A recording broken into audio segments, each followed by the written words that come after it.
Miss Williams. I've been working for a criminal background screening company for the last 15 years. And basically, what we do there is when someone applies for a job at a company, it could be any company, Walmart, Target, anywhere. Basically, what we do is get their information and run their criminal background to see if they qualify for a job, for an employment.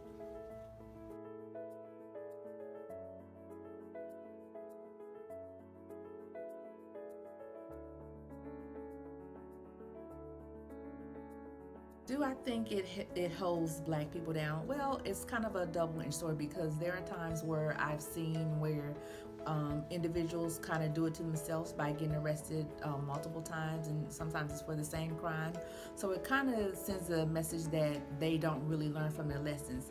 And there are times where I've seen where African American can do the same crime as a white American or what have you, and they get more time. So I think it probably depends on if they had a lawyer, if they had a public defender. There's multiple reasons why sometimes we're held in the system a little bit more. A lot of times it's just simple things as far as we don't know a lot of the laws and how they apply depending on our charge.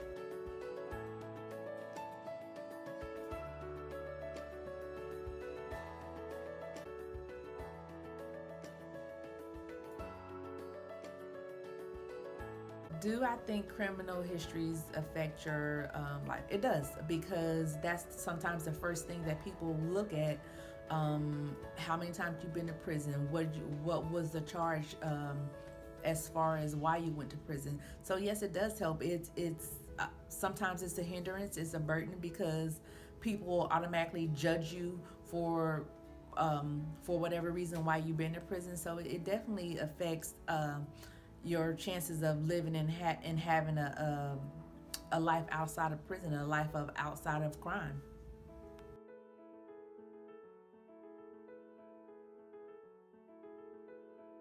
In the black community, you see a predominantly issue with drugs, with theft, versus in the white community, there's more of a molestations, DUIs. And don't get me wrong, white people also commit heinous crimes too, but a lot of times because drugs are so prevalent in our area and in our neighborhoods, that's a lot of what we see: drugs and gang violence and theft and robbery. I do sometimes, at times, see child molestation, but it's not as prevalent in our neighborhoods. And the sentences for a child molestation sometimes can be way less versus a drug charge. And unfortunately, that's just the nature of our criminal justice system. Sometimes it's not as just as one would think it should be or one would like, but again, it's an unfortunate situation all the way around.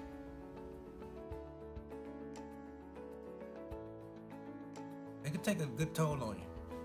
You know, you're away from your family, your kids, your bed, just everything. I mean, everything.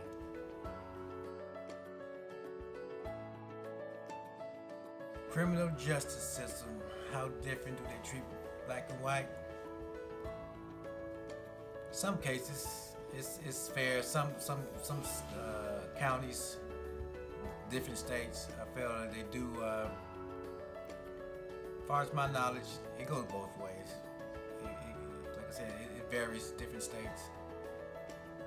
Some they lock, blacks up, give them more time than they really deserve. And sometimes a lot of people, or some judges,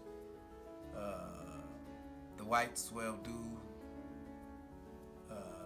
child molestations or anything like that. Or in some cases, when people say blacks sell crack, whites do cocaine. To me, it's the same thing. You just put it in a pot, mix it up like gumbo. But if you had some cocaine, more than what the whites would have, when they get busted, they have cocaine, so they get off probation. If a black have $20 worth of crack. That's a year or more. So they do treat. The system is kind of messed up, I think, the way they do treat black and whites. But like I said, it varies and what charge they up against.